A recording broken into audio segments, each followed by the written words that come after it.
Welcome to Sound Bites, hosted by registered dietitian nutritionist Melissa Joy Dobbins. Let's delve into the science, the psychology, and the strategies behind good food and nutrition.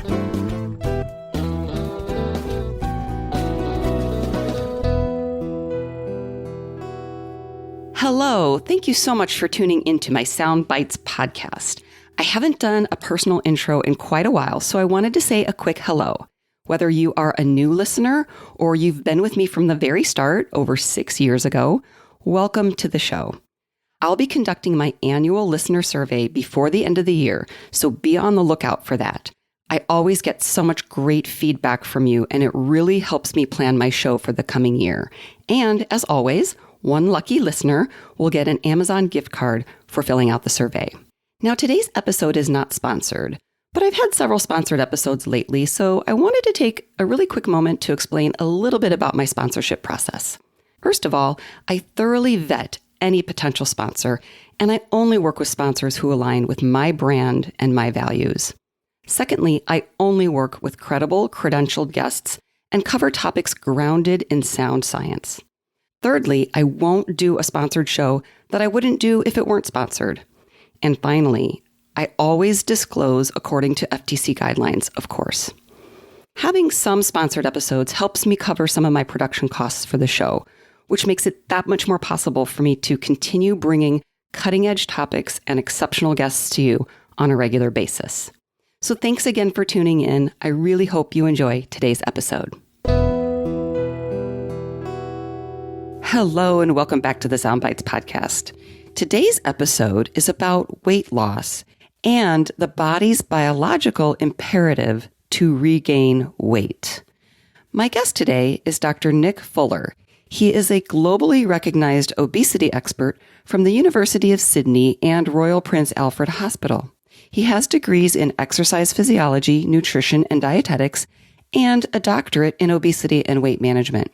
His current position as research program leader within the Charles Perkins Center at the University of Sydney involves working with government and industry to identify and develop cost-effective treatments for the treatment and management of obesity. He is a recognized media expert and the author of 3 best-selling books on the interval weight loss program, and he's been published in top-ranked journals in the medical field. Dr. Nick's work has resulted in policy changes in the field of obesity and metabolic disease. Welcome to the show, Dr. Nick. Thank you, Melissa, very much for having me on. G'day to everyone listening. It is an honor to be on your show, and thank you for the very, very kind introduction. My pleasure. I'm really excited that you reached out to me as a listener of the podcast and told me about the work that you were doing that sounds really interesting, and I know that my audience will agree. Weight and weight loss and weight management is a popular topic on the podcast, and you've got kind of a new sort of angle for us and the research that you do, and you're a researcher and a clinician. So I'd love to just start off with having you tell us a little bit more about your background and how you got involved with the work that you're doing now. Of course, I guess my sort of background is definitely working with patients, understanding their frustrations, whether it's, our own relatable story and our own weight loss journey, or patients and clients that we're working with. Everyone knows that typical story that everyone talks about, where they come in or they've been on this weight loss journey only to lose and regain each time. So this is my particular interest and my line of work about preventing the body's usual response to weight loss, because diets aren't helping us with our long-term goals. There's no doubt that we can achieve short-term weight loss. It does become harder with each bout of starvation and each bout of dieting that we undergo, because our body becomes very good at shutting down. But even if you achieve that short-term weight loss, as we'll get into today and look at that research, your body will shut down and it will go back to its start point, and you're most likely only going to accelerate the weight problem that you have. So I'm very lucky and fortunate to work in Australia's largest weight management clinic at Charles Perkins Center, as you mentioned. This facility is a joint collaboration between the University of Sydney and Royal Prince Alfred Hospital in Sydney, Australia. And we do see thousands of patients every month, people that are struggling with their weight, people that have been out there on this dieting yo-yo journey. Some people only have a few kilos to lose, and other people are the sort of 150, 200 kilos plus. And they all tell that same story. They're not getting help at that primary care level from their doctor, and they're doing something about it, tackling it from a self-care approach, buying into diets, because that's, I guess, how they sort of validate whether it's effective or not, based on a friend's, family's or colleagues' success story. But remember, these are short-term success stories. Mm-hmm. What we're talking about today is long-term. Everyone can go and lose weight short-term, but remember what's going to happen, whether it's a few months down the track or a few years, definitely within that 5-week window. People have put the weight back on. They've not just put that weight back on, they've also accelerated that weight gain over time. So, look, my role has evolved over time. I'm now lucky enough to have been working at this facility, as in the University of Sydney, for the last 14 years, initially working with patients face-to-face, and as I said, understanding what's happening within the body, but now sort of running larger programs, having staff see these patients and understanding what happens within a person's body, because what we're doing is we're interested in shutting off that body's usual response to weight loss so that we can help people long-term. Because what you're up against is your own biology. You're not failing due to a lack of willpower. And this is what people need to understand, whether it's from your own personal journey or whether it's when you're treating individuals and clients that you're seeing face-to-face. Okay, thank you for sharing that. We know that diets don't work, or as you indicated, they work short-term, but they don't work long-term. And we know that yo-yo dieting just ends up in weight gain and more than you started off with. I mean, of course I'm generalizing, but this is very common. And we started off by, talking about the body's biological imperative to regain weight, which is what you're going to really take a deep dive and explain to us, because we kind of get the overall concept, but I've never met anybody who does research in this. So I'm really looking forward to hearing all the details from you about the research. And then that will lead us into the conversation about interval weight loss. It's not a diet, but what is it? But as we go through that, I would love for you to address anything that you feel is important regarding, the drivers of obesity, or, we talked a little bit already about, failing dieting attempts is not willpower, it's biology. And then, how we can understand what's going on and do something different. So tell us about your research and get as detailed as you can, because I'm really curious to hear this. Yeah, and I think you make a good point too about how we've sort of got into this position that we're in today. If we think about the modern day environment and the weight struggle that does exist for most of us, which is roughly 2 in 3 people, particularly in the United States, the United Kingdom, but here in Australia. So 2 in 3 people, 70%, roughly are struggling with their weight, and some of them only have a couple of extra kilos.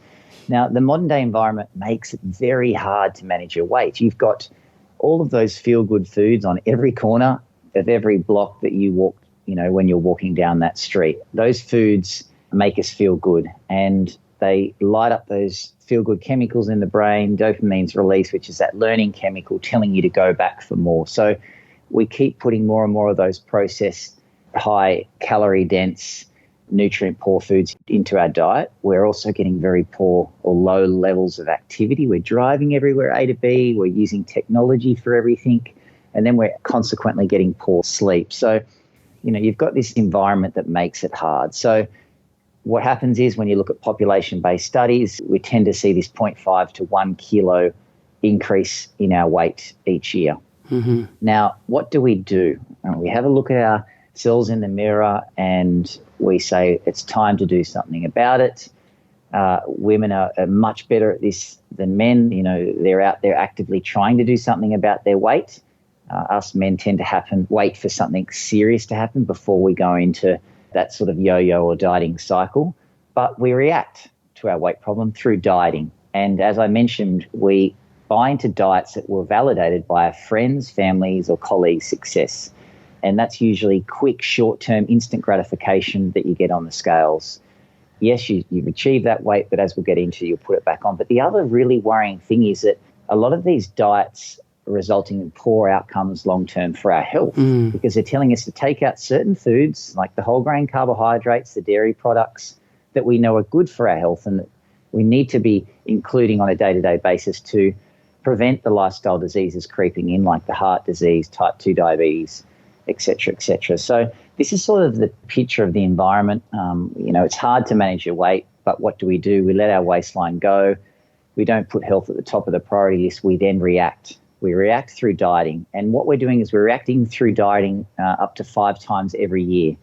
Often we go back to the same big name celebrity diets, the same social media sensations. We follow it for the 4, 8, 12 weeks. We get the weight loss. We put it back on, then we go and buy into it again and again and again. And instead of seeing that 0.5 to 1 kilo increase each year, you end up seeing the 1 to 1.5 to 2 kilo increase each year, because your body becomes so good at shutting down, eliminating that stress and saying, enough is enough. I'm going to put on a little bit of extra fat to prepare for that next bout of starvation. And that is due to evolution. From an evolutionary point of view, our body learnt to shut down during times of deprivation when food wasn't available, so that we could hold on to our fat stores, ensure our weight was stable. And this was in order to procreate and survive. We had to make sure our weight stayed stable. So when food wasn't available, and that would be often for hours, sometimes days, our metabolism drops. We hold on to that set point, that weight you remember being at for a long period of time, and then we gorge when food's available, store that energy. So what we're doing in the modern day environment is eating all of the time. Waist goes up. We react to diets by dieting, short-term weight loss, and then we accelerate that weight problem over time. So you'd be better off not doing something in terms of dieting. And also remember, the other detrimental thing is that you're actually doing more harm than good to your health through that food restriction and cutting out foods that are good or preventing lifestyle diseases. In terms of the research, so that's the environment. The research is people coming into our clinics have told us about our dieting story. They've told us they've been on all of the big name celebrity diets. They've done it time and time again, and they just can't work out why they can't succeed. Remember, this is not due to a lack of willpower. There's many instances, sure, where these diets are so restrictive that you can't stick to them long term. Mm-hmm. But even the ones that are a little bit healthier, the ones that are a little bit more balanced, nutritionally complete, what you're going to have going on is your body's physiology working against you. It's going to shut down, and it's going to go into that preservation mode of hold on to everything it has, hold on to its fat stores, so that, again, remember, it's in order to procreate and survive. So what we're doing is we're taking samples off patients, we're putting them in fancy imaging machines known as dual X-ray absorptiometry, DEXA scanning, and we're basically seeing what happens within the body when a person loses weight. And what we're trying to do is switch off that usual response to weight loss, so that if you can switch it off, a person's body doesn't fight the weight loss and they can keep it off long term. Plus, prescribing a lifestyle that is based on research and good health outcomes. So that's sort of the picture of the environment and what we're trying to achieve with our research. And I do want to mention, with the metric system, so you're talking about kilograms. 1 kilogram is about 2 pounds. Exactly. 1 kilogram, is about 2.2 pounds. Just for our listeners. Yeah, whenever I refer to kilograms, roughly double it as a good indication. Okay. So when did you start doing this research? How many people have been through the research program? What does it look like? Well, I was lucky before working in an academic setting, 15 years prior to this in a corporate setting, behind the scenes, delivering advice to people that appeared on these big named weight loss shows that we all know about. I knew that it was doing more harm than good, that we were just prescribing these restrictive diets for visual effect to get that maximum weight loss on the scales so people would tune in. That drove me back into that clinical and academic setting to find out what was going on. So I guess this piece of work and interval weight loss has evolved over many, many, many, many years, close to a couple of decades. And it does bring together a lot of different research. We'll get into why we should be eating big to small, why calorie counting is not really that effective and not easy to sustain long term, what we should be putting into the body. So it's sort of peeling back all of the layers of evidence, bringing them together, and overarching principle being, remember, that we want to switch off our body's biology. And what we have found is that instead of prescribing that continuous caloric restriction, where you just say, go and follow the 1,500 calorie plan for X amount of weeks, which achieves roughly X amount of kilos in weight loss, what we're doing is getting them to follow 6 key principles, getting them to lose 2 kilos or about 4 pounds every second month, so that we can switch off the body's biology. So I guess bringing it back to the physiology. Now, I guess how does the body protect the set point? That's what you're probably thinking as you're tuning in. Basically, when we go on a diet, our body compensates by changing several key biological pathways. And there are at least 8 well-researched biological protections that kick into gear with dieting. And these basically predispose a person back to their start point, and they predispose a person to regain any weight they lost. So dieting is a stress. It seizes as a huge stress, and it's basically going to trigger a whole series of mechanisms that protect your set point and see you going back to your start point. So look, many of you will know about the typical ones like your metabolism, and a good example is from The Biggest Loser, a very clever scientist by the name of Kevin Hall. He measured their metabolism at the start, and it's 2,600 calories per day. He then follows them up at the end of the show. The metabolism has dropped. Their weight loss is, significant. But then when he follows them up 6 years later, the metabolism hasn't recovered. Even though they've put the weight back on, the metabolism is still suppressed 1,900 calories per day. So basically your body will shut down when weight loss occurs. And this is your metabolic rate, how much energy you burn at rest. So that's unfavorable.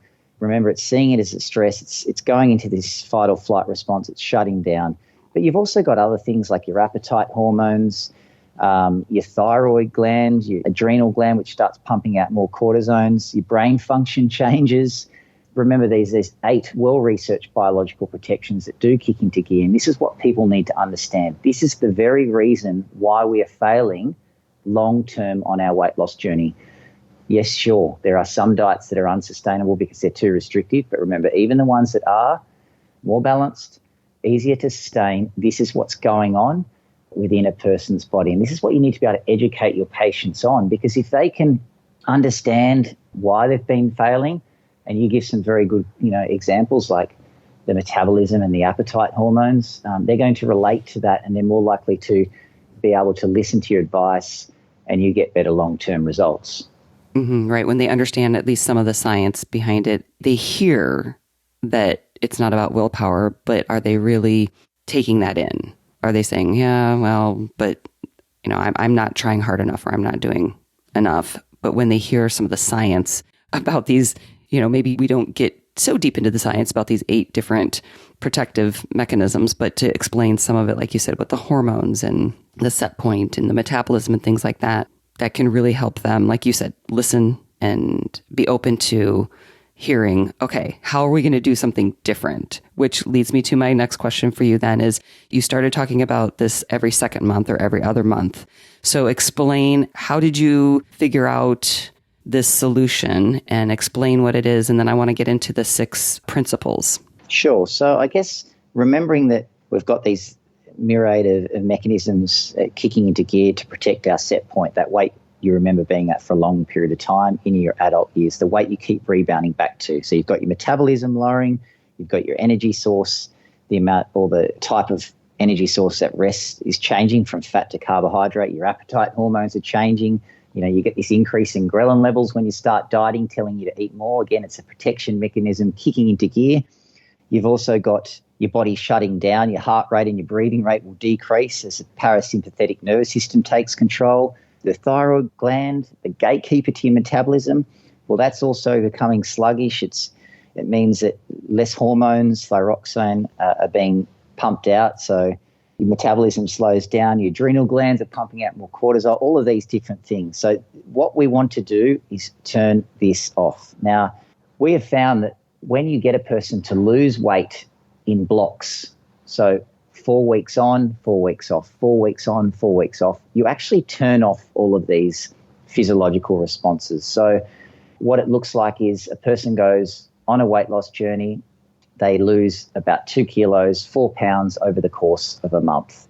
When they hit that goal, they're then required to switch off, put the foot on the brake, take it off the accelerator, and maintain their weight from the month before.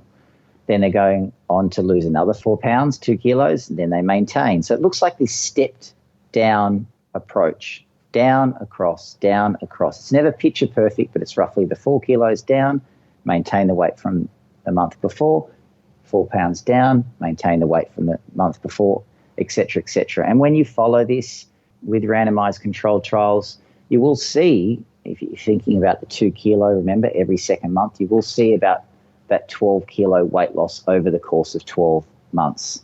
Now, why is it 2 kilos or 4 pounds? Because that is what is considered clinically significant. When you start to lose around that 3 kilo mark or 5% of your body weight, that is when your body starts to go into the fight or flight response. That is when your brain function will change, your adrenal glands will start pumping out more cortisol, metabolism will slow, your appetite hormones will start telling you to eat more. So that's why we stick at around 2 kilo weight loss every second month, because we want to prevent those physiological responses coming into play. And we also want to allow our body to reset and adjust to its new lowered set point every second month. So having that break switches everything off and prevents the usual response to weight loss. If you can do that, your body won't fight the weight loss, which is what we're finding with our weight studies, and consequently people achieve long-term results. So you're not going to get that instant gratification. You're not going to lose the 10 kilos in 12 weeks. Which is mostly water anyway. Yeah, definitely. Or it's very restrictive caloric control. But you are going to lose that over the course of a year and, importantly, keep it off. Exactly. And look, there's many other people too that will struggle with weight loss initially because they've done so much damage through dieting. This is another consideration that you have to have, again, whether it's your own journey or your patients and clients. When they say I've got a sluggish metabolism or a sluggish thyroid, well, they do because they've shut it down through dieting. Remember, this is what the body's response to weight loss is. So the next bout of starvation, the next diet you go and sign up to, your body's become even better at shutting down quicker and eliminating that stress and saying enough is enough. I don't want to lose weight. Weight loss is not favorable from an evolutionary point of view. I need to hold on to my fat stores. I need to maintain my set point. And consequently, it's harder to lose weight with each bout of starvation. So, yeah, it doesn't seem like much in terms of the 2 kilos or roughly 4 pounds every second month. But longer term, if you keep focusing on that longer term, that is what the outcome, or they're the outcomes that we are interested in. Okay. So it sounds like you said like around the 3 kilo or 6 pound mark, it's going to trigger those changes that we don't want. So that's why you're doing it at that level. So that's what you saw with your research? Yeah, that's right. And we know from other studies, like where you look at diabetes prevention programs, a small but clinically maintained weight loss, just a small amount of weight loss, but maintained long-term, will help you reduce your risk of developing diabetes, for example, by 60%. So we do know that that's a clinically significant amount of weight loss. Now, from that point of view, that's great because that helps you reduce your risk of disease. But also, remember, if you're going beyond or achieving that clinically significant weight loss and continuing to achieve it month after month after month, your body will go into shutdown mode. So that's why we want to lose a small amount of weight loss, prevent the usual response, prevent those triggers coming into play, allow it to reset for the next month so that it recognizes that this is now its new lowered set point, then go on and lose another couple of kilos. So if you have your patient losing, say, the 4 to 5 kilos over the course of the month, you might find that, yes, we are going to start seeing that triggering of the usual events where their appetite hormones go up, the metabolism comes down, the thyroid function starts becoming less efficient. So you want to prevent that and keep focusing on that longer term. Over 12 months, it's roughly the 12 kilos. And again, preventing the physiological responses to weight loss. So are you monitoring those physiologic responses? I know that's probably how you came up with the number, the 2 kilos, but in the program itself, if you've got a patient on this program, are you monitoring those? Yeah, so some factors are easier to measure. Metabolism, for example, through DEXA, appetite hormones through taking blood samples, and thyroid function, things like that. Look, some are a little bit harder. Brain imaging, okay, so we know that when you restrict food, if you continue to restrict food, your brain starts changing its activity. It starts basically telling you to go for those foods that you've cut out, okay? You do see a decreased control of food intake and an impairment in the ability to sense a positive balance following dieting. Wow. So, yeah, look, some of those things are harder to measure with trials, randomized controlled trials, but again, it's sort of bringing together a whole lot of research. We know that these 8 pathways exist and that they have been well tested in different trials over time. And now the interval weight loss approach, again, is about bringing in different parts of that research, but also running a randomized controlled trial, for example, testing that on-off response so that we can see what happens over time.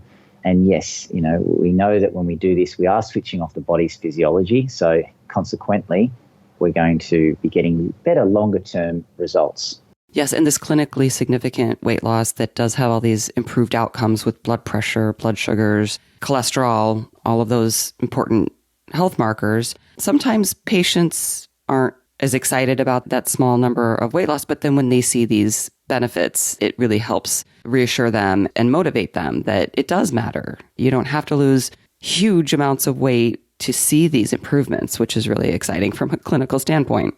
Yeah, this is a really, really key part of it. You've got to be able to articulate to your patients that you're going to be getting results from day one with respect to your health. You may not see the weight loss results from day one because of all of the damage that has been done through years and years and years, or maybe decades of dieting. Remember, your body shut down. It's good at eliminating the stress. Maybe you've been following a caloric restriction or carb restriction plan on and off. Consequently, you reintroduce these healthy foods, the whole grain carbs, and you see a transient increase in your weight, which is due to water content. So you're not actually seeing an increase in fat mass. You're just seeing a restoration of what your normal body set point is. That can worry some patients, but again, if you're getting bloods off them from day one, measuring the cholesterol level, measuring their triglycerides, having a look at their blood sugar control, diabetes risk, but also other metabolic parameters, like you mentioned, blood pressure, they will be improving from day one, because not only will you get that through, yes, over time, a clinically significant weight loss of just a few kilos or 5%, but you're also going to get that through the introduction of a healthy lifestyle and these 6 principles that we do prescribe through the interval weight loss plan. So that is what you need to focus on with your patient's health, showing them that data, getting them to have bloods taken at periodic intervals throughout your tailoring advice to them. Mm-hmm. So let's talk about the 6 principles. Walk us through those.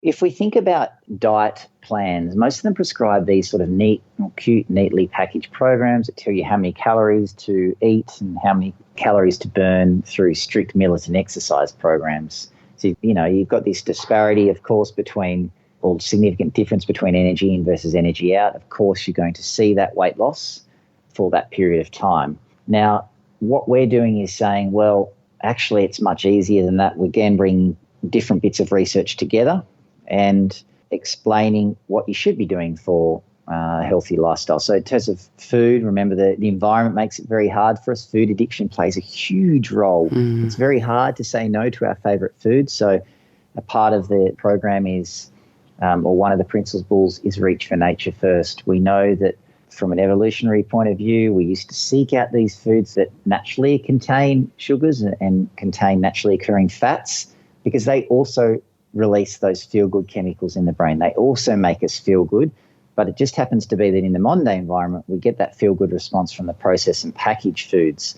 So it's about retraining the brain, helping a person with that food addiction component, so they reach for nature first. They start defaulting back to nature's treats so that they continue to get the feel-good response, but also include foods that are nutritious. So that plays a big part, the food addiction, and the program itself goes through the steps of how to retrain the brain over time. But the other important ones are around what you should be putting on the plate, and importantly, portion size. We don't need to be weighing out calories every day. I mean, this meticulous thought process of weighing out foods and counting calories over time, we can, again, do that for short periods of time. Right. But eventually, it's not sustainable. It becomes too tedious. And also, it's far easier than that. There's some good studies to show that we should simply be eating from big to small throughout the day. Our body actually burns the calories 2.5 times more efficiently at breakfast compared to the evening meal. So we say eat from big to small, and a good research study basically put participants down in front of identical meals. They measured that response to food after each of those meals, and they did find that they burnt the calories 2.5 times more efficiently when they ate that meal at breakfast compared to the evening time. So this is not about the time of the day. This is simply about the portion size and tailoring or tapering off throughout the day. So the breakfast is your biggest meal, sets you up from a physical, mental alertness point of view.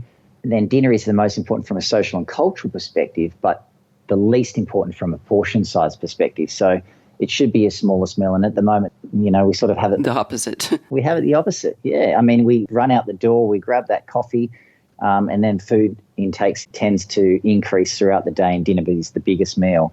So the second principle is eating from big to small, slowing down that food consumption. And we actually say, sit down at the dinner table, use chopsticks, use an oyster fork, use a teaspoon, anything to make you uncomfortable, to slow down the amount of food you're putting into your mouth, because it does take that 20 minutes from signals to be sent from your stomach, for example, to your brain to tell you you're full. Mm-hmm. Sit away from technological distraction, eat off a bread and butter sized plate or a rice sized bowl, and make that the smallest meal. And then there's this whole piece around what we should be eating. The fruits and vegetables, they're the ones we should be going for. The vegetables should be unlimited at every meal. We don't get enough of them, as you know, and they're the ones that are nutritious, fill us up for long periods of time. So again, there's a component around what we should be putting on the plate. It needs to encompass that full rainbow. Each meal should have the whole grain carb, the protein, fat, but again, tapering off from big to small throughout the day. You should never, ever, ever feel deprived, because again, that dieting industry, dieting mentality is to deprive, but what happens is your body shuts down and it's not going to help you long term. So you've got to actually eat more, not less. So that sort of encompasses the food principles from a high overview point of view. But then you've also got the activity, about incorporating activity that's sustainable, getting more incidental activity, because we did evolve to move. But then sleep health plays a big role. Remember, all of these devices that we're staring at all day and all night, they keep us awake. They suppress melatonin production. They tell us it's daytime instead of nighttime. So we have a hard time getting to sleep, staying asleep. So have a period of time where we say no blue light after twilight, but simpler than that, just have an hour before bed where you don't use screens. Do something different. Mix up your evening routine, your afternoon routine, because those screens are also affecting our health. We get poor sleep. It affects our lifestyle choices. The next day, we're more likely to default to that food in the food vending machine or getting the takeaway because we think it's easier. We default to what we think is the easiest option. So sleep does play an important role as well. So there are these sort of 6 key steps, 6 key principles. Some of them are harder for others or need more work than others, but food addiction usually plays a big role, as well as that portion size of big to small throughout the day. Okay. So no set calorie amount, no counting calories, smaller portions. The biggest meal should be breakfast. Lunch is smaller. Dinner is the smallest. You mentioned the chopsticks. I think I would lose a lot of weight if I had to eat with chopsticks, or I'd get really good at using them. And that kind of reminds me of some of the behavior modification techniques that I used to tell people that, early on in my career, set your fork down in between each bite. And, I get the concept that, we do need to slow down because it does take time for that signal to come from our stomach to our brain that we're getting full. But, there are some people, some dietitians who really bristle against some of those sort of behavior modification suggestions. And I feel like there's a mixture here of it's not a diet, but I think there are some dietitians who would say this is just another diet. So what do you say to people who think this is just another diet in disguise? Obviously, we've talked about the science and explained why this interval weight loss is different. But I'm sure you get this question a lot because there's a lot of people out there, dietitians who promote this, health at every size or non-diet. So I would love to hear what you would say to them. Yeah, I mean, this is a very, very good point that you raise. And look, remember the picture or the environment we're in. We've got this obesogenic environment, weight's going up. Okay. Now, what do we typically do? Well, we react through dieting. That's what's happening in that sort of real world environment, self-care approach. If people do see healthcare professionals or they're referred to healthcare professionals, this is fantastic, particularly when they're referred to dietitians.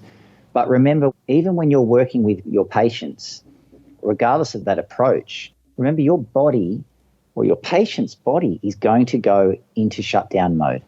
Okay, and that starts to happen, remember, at that clinically significant amount of weight loss. So it could be the 3 kilos, 6 pounds, or the 5% of weight loss. That is going to happen. That is well researched. And those 8 physiological responses will start to take hold. And that's why you see your patients lose weight, plateau off, And then eventually, if you're lucky enough to retain them, they will regain that weight over time.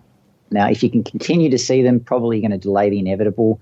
But yes, we do know through long-term studies that eventually that weight's coming back on and they're going to put on more weight than they're lost. And this is why fewer than 5% are succeeding with diets long-term. When they're seeing healthcare professionals, they are definitely getting better results, but we're still seeing in our clinic environments with state-of-the-art care, seeing a mixed or multidiscipline approach of dietitians, exercise physiologists, endocrinologists. You see that usual V-shaped response, U-shaped response where it's down and then over time the weight's coming back. So remember, that is happening. Mm-hmm. So what do? Well, we need to stop doing what we've always done. We're getting the same results. This approach that we've adopted over the last 4 decades hasn't worked.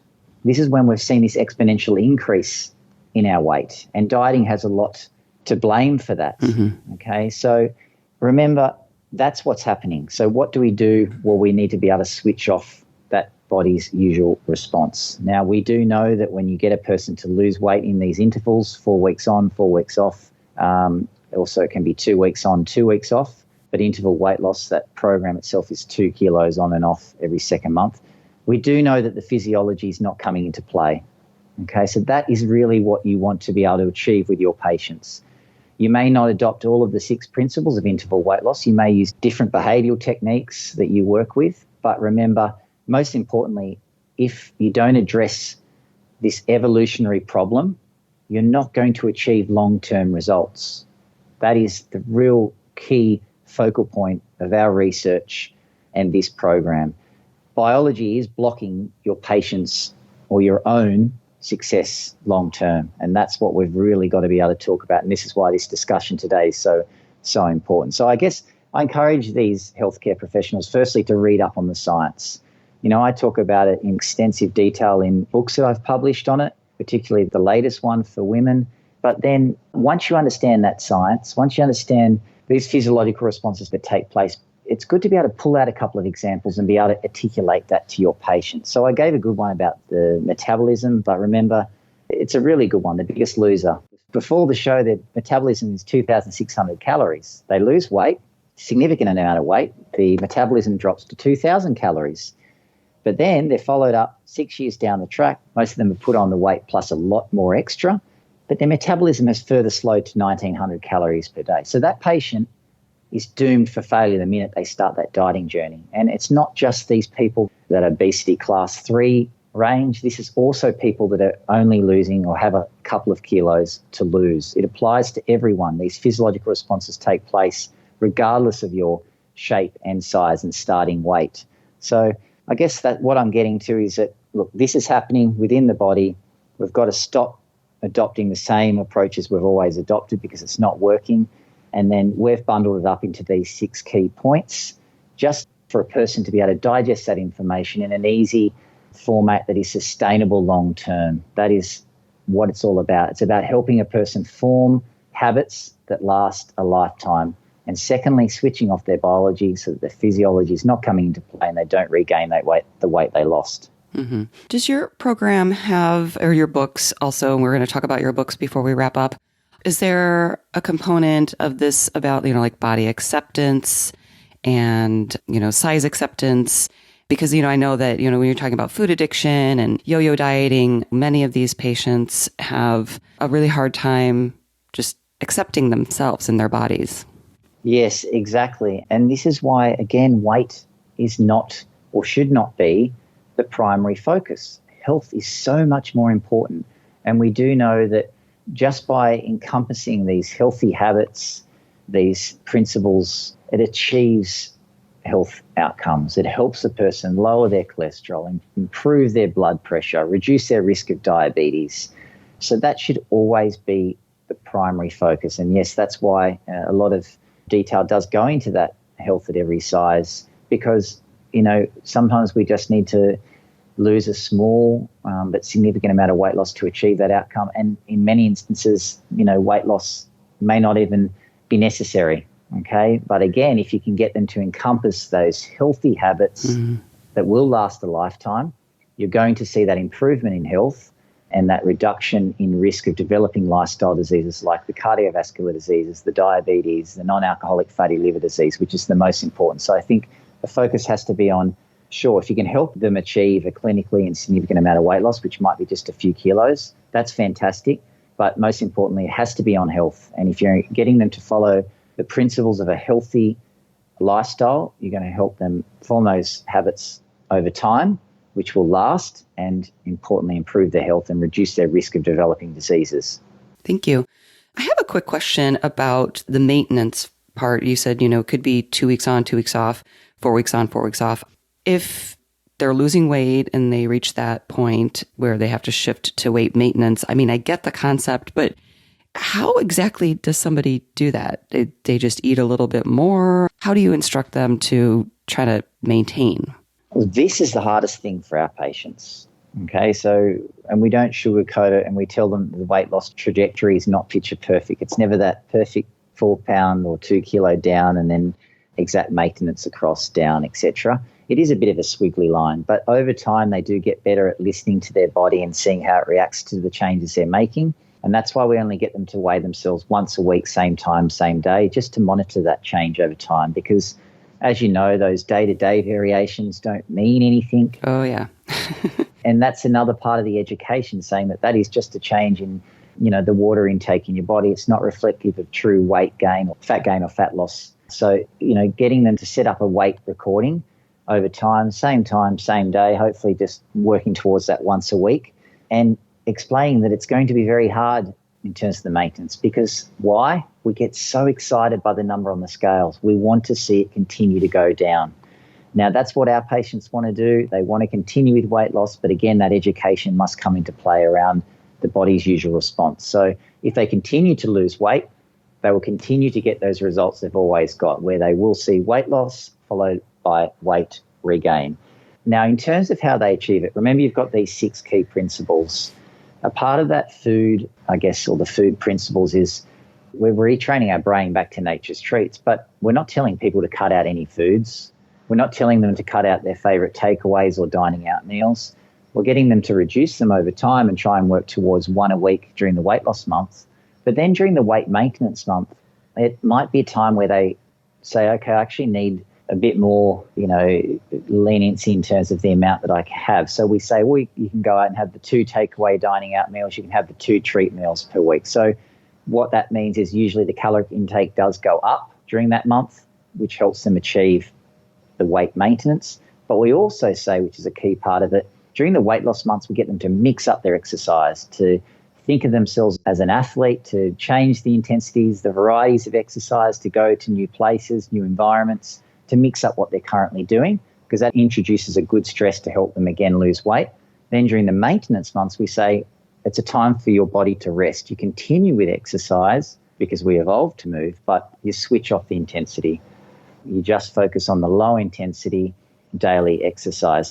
So it's sort of 2 key components there to help a person maintain. And it's, again, not picture perfect. It's making small changes. And again, with the food intake, remember when we switch, another key part of it with the research is when we switch from processed and packaged foods to a diet that's more encompassing more of these nature's treats, foods from scratch. Whole foods.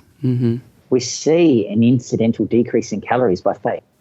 That's right. Switching to whole foods sees that incidental decrease by about 500 calories. So that's why we don't, again, need to calorie count, because we're getting a person to switch towards whole foods. And then during the weight maintenance, sure, they can have maybe an extra treat, takeaway, dining out meal to get them to an allowance of 2 per week. But maybe they also encompass more of the good fats. They use more olive oil, they use more avocado when they're making their salad or their sandwich. So yes, again, we're boosting up their calorie intake a little bit, but we're also switching off the intensity of the activity throughout the weight maintenance months, and then monitoring their weight to ensure it's stable. And when we say stable, keeping it within a kilo of the month before.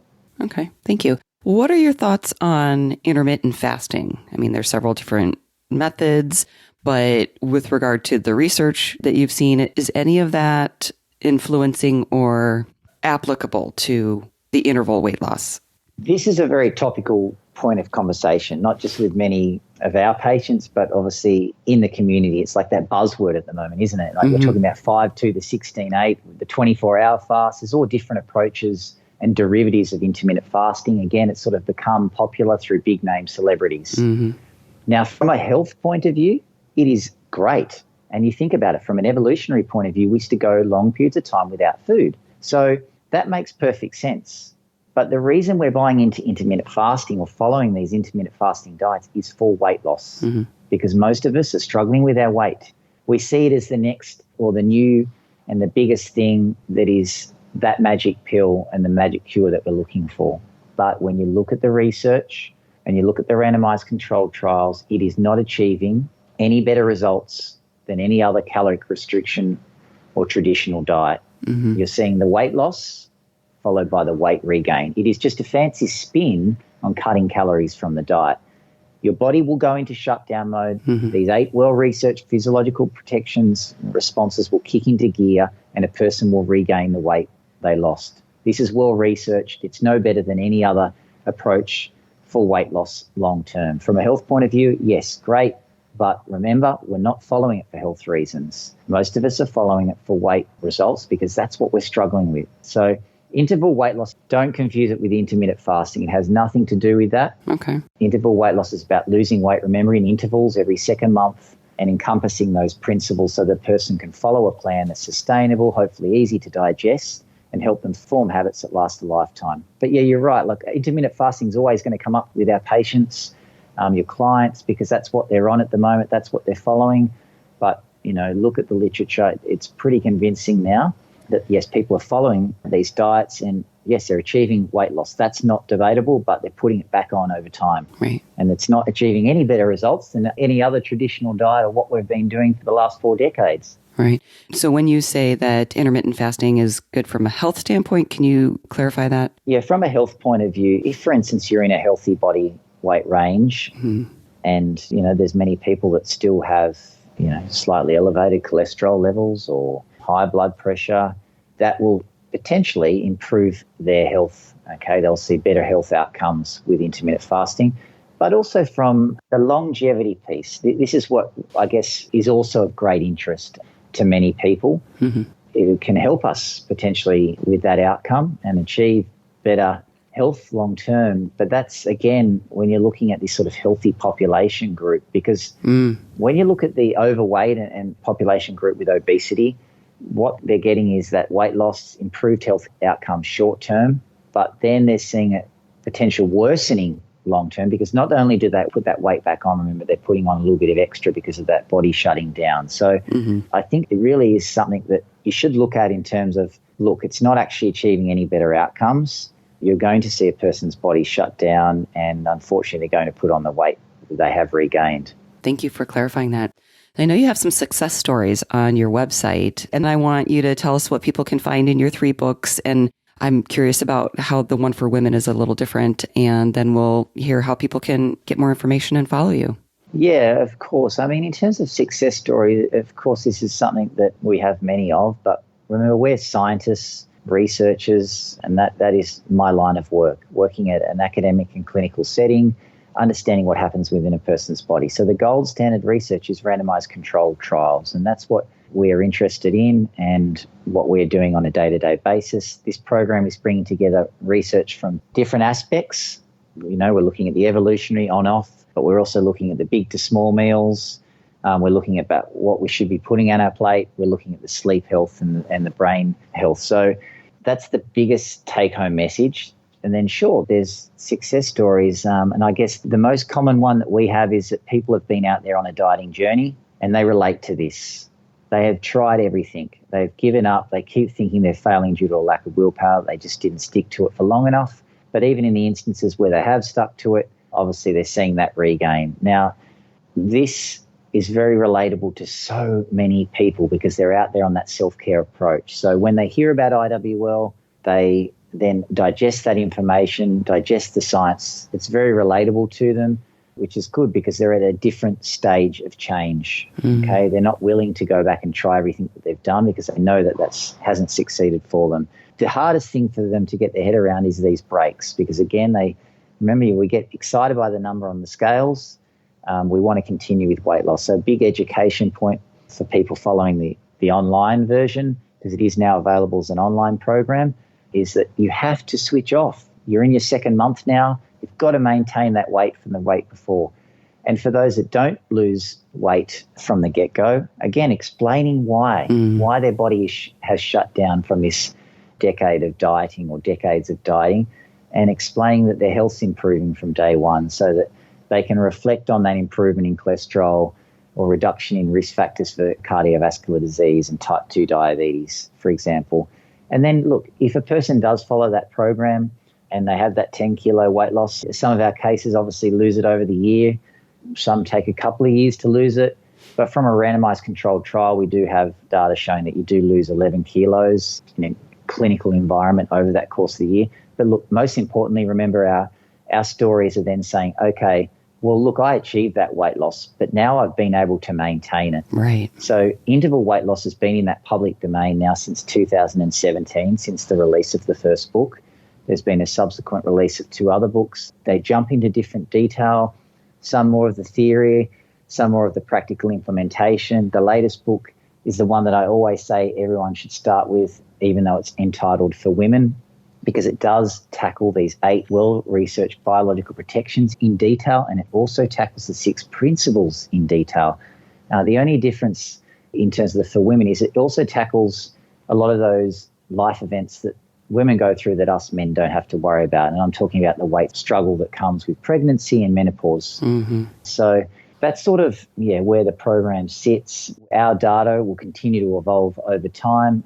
As of last year, we also released the online version. So now our data pool is becoming bigger and bigger. But again, remember, what we're interested in is seeing what happens with people 5 years and 10 years down the track. We're not interested in the 1-2 year. Right. Or even, what many people are focusing on with this dieting industry, the 4, 8 or 12-week outcome. Yeah. And no special products or procedures or anything. So that's exciting too. It's you can DIY it, do it yourself. Definitely. Well, great. So how can people find out more information? I'll have links to everything in my show notes, of course, but if you wanted to share like where you're on social media and the website address, that would be great. We hope that there's a lot of information that you can digest for free by jumping on the intervalweightloss.com site. We have a lot of educational videos on the Interval Weight Loss YouTube channel. There's obviously books, hopefully cheap e-versions that you can get your hands on. But look, that's what I often say is a good starting point. Get that information, digest that information so that you can be able to hand it on and explain it to your patients as well. So you can understand why or how our body reacts to weight loss. That will really help you and equip them with the information they need to be able to achieve long-term results, and you're going to better retain your patients long-term because you're going to get better outcomes. So that's probably what I would say is a starting point. There's many people that just sort of digest that information and keep their own recording charts, monitor their weight over time, follow those 6 principles. But then there's obviously many people too that like extra accountability, and we do have that online version for that, which is your essentials plan, which is your technology enabling you to track your data over time, help you form habits. But there's also the plus version as well, giving you extra accountability through healthcare professionals. So I hope that, the information that we've talked about today has been helpful, but that you can also empower your patients and clinics with clients with that information to help them succeed long-term on their weight loss journeys. Absolutely. Well, thank you so much. And I know you're on Facebook, Instagram, and Twitter, so I'll have those links in my show notes as well. Is there anything else you wanted to share with us as we're wrapping up? No, I think we've covered so much different content, and I could talk all day about this, but biology is definitely blocking a person's success, and that should be the biggest take-home message. If you can overcome that, you're going to help them long-term, and that really should be a key focus. Diets haven't been working for us long-term. We've got to stop doing what we're doing. This continuous caloric restriction does not work. Mm-hmm. And look, there is also an interval weight loss community group. You mentioned Facebook. This is a private community for those following the program where they can talk to one another about wins and struggles. They're at different points, some just starting, some many years down the track. So that's another great support resource for many that are following the program. Oh, that's wonderful. Yeah, absolutely. Thank you. Well, thank you, Dr. Nick, for being on the show. I am so glad that we've had this opportunity to connect and just to share this important information. So thank you so much. Thank you, Melissa. Keep up the great work, and I'll continue to listen and a big fan of your show. Thank you. Thank you so much. And for everybody listening, as always, enjoy your food with health in mind. Till next time. For more information, visit soundbitesrd.com. Music by Dave Burke, produced by Jag in Detroit Podcasts.